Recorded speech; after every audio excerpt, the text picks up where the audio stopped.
Ese uri mushya kuri iyi channel yacu nshya?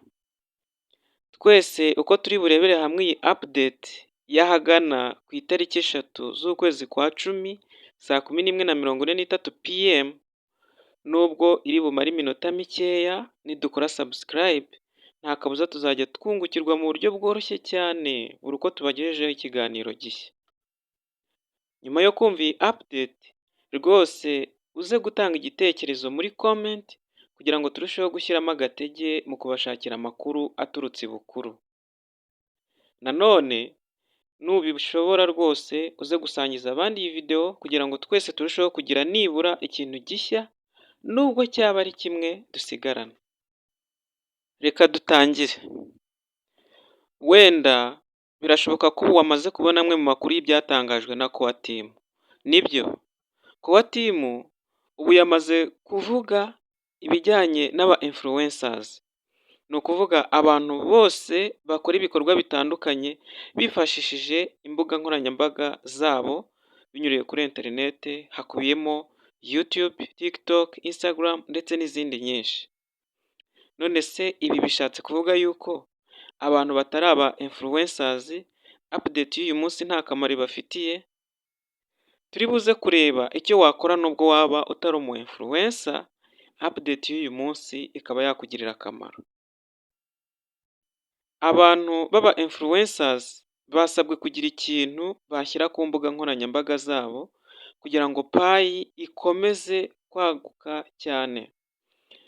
Birumvikana ko uko twegereza Open Mainnet, niyo mpamvu payi irimo gushaka yuko habaho aba influencers kugira ngo bashyire amalinki yabo ndetse n'ama referrals yabo kugira ngo payi ikomeze gukurikiranwa mu rwego rwo hejuru.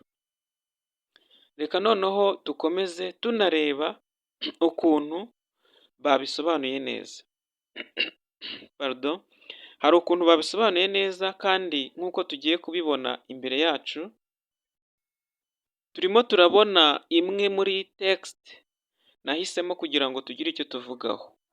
Iyo text irimo kugaragaza aba content creator umurava cyangwa se ishyaka bakwiye kugaragaza.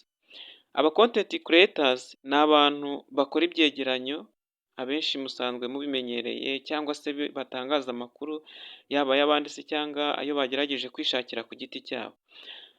Iyi network rero ya Pi yashatse yuko aba content creators batangaza amakuru cyane cyane ku bijyanye na payi ko bagombye kuba passionate.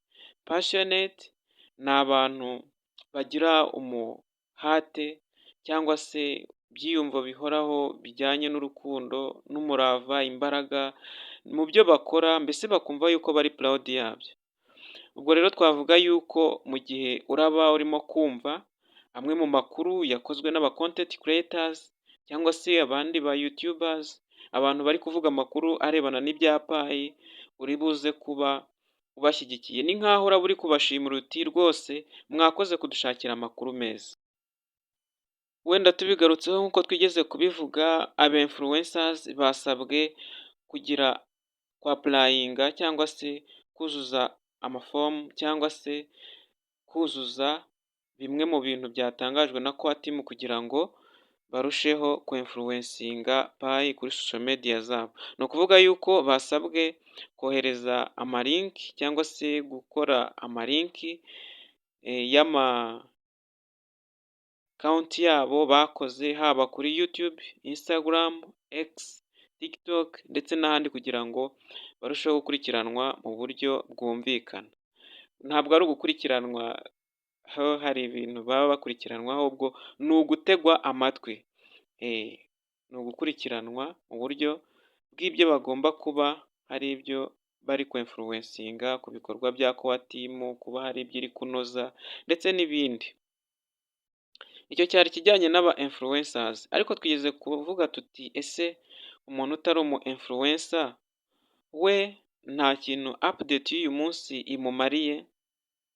Reka nabyo tubirebe.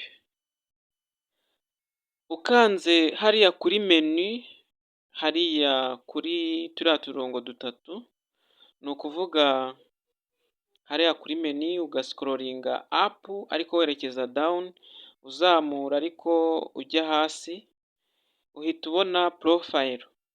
Ukibona porofayiro kuriya rero urahita ukandaho, numara gukandaho nta handi bakohereza ni muri akawunti yawe ya pi, urahita ubona amazina yawe nk'ibisanzwe, hanyuma numara kubona amazina yawe, munsi y'amazina urahita ubona yuzanemu.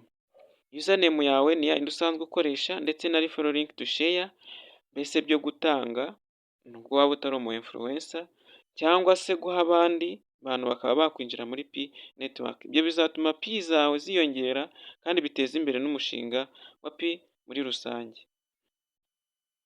Twibuke ko Kowa timu hari ibintu byinshi yatangaje imaze ku acivinga cyangwa se kugeraho.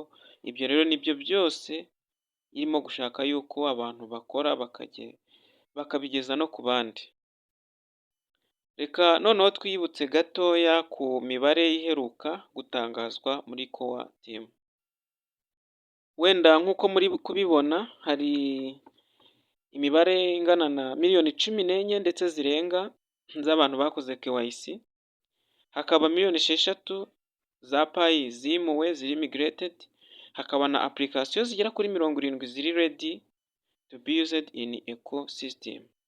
Ubwo rero ukoze nk'ijanisha ushobora gusanga pi igeze nko ku kigero cya 70% kugira ngo igere ku musozo wa open mainnet.